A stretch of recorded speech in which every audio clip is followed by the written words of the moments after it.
মাঝরাতে ব্যাডমিন্টন খেলায় হঠাৎ করে কেন নামলো অপু বিশ্বাস, জানা গেল সেই গোপন রহস্য।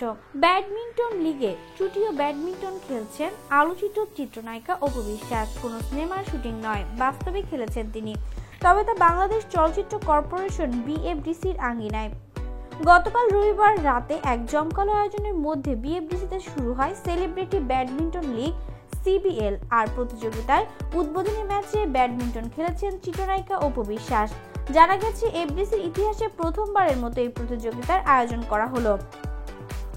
এ বিষয়ে অপু বিশ্বাস বলেন, তারকাদের জন্য দারুণ একটি আয়োজন। আমার সহকর্মীরা খেলায় অংশ নিচ্ছে, সুন্দর একটি টুর্নামেন্ট হবে বলে আশা করছি। এই আয়োজনে অংশগ্রহণ করেছেন এক ঝাঁক তারকা। এই প্রতিযোগিতায় মোট 12টি দল অংশ নিচ্ছে।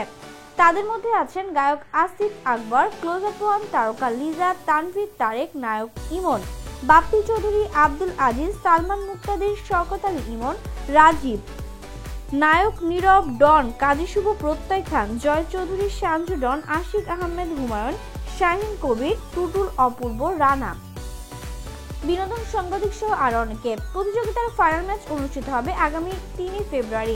এই বিষয়ে অপু বিশ্বাস বলেন, তারকাদের জন্য দারুণ একটি আয়োজন। আমার সহকর্মীরা খেলায় অংশ নিচ্ছে, সুন্দর একটি টুর্নামেন্ট হবে বলে আশা করছি। তো বন্ধুরা, অপু বিশ্বাসের হঠাৎ করে বিএফডিসির আঙিনায় ব্যাডমিন্টন খেলাকে ঘিরে আপনার মূল্যবান মতামতটি কমেন্টের মাধ্যমে আমাদের সাথে শেয়ার করুন এবং আরো সব লেটেস্ট আপডেট নিউজ জানতে চাইলে আমাদের চ্যানেলটিকে সাবস্ক্রাইব করুন।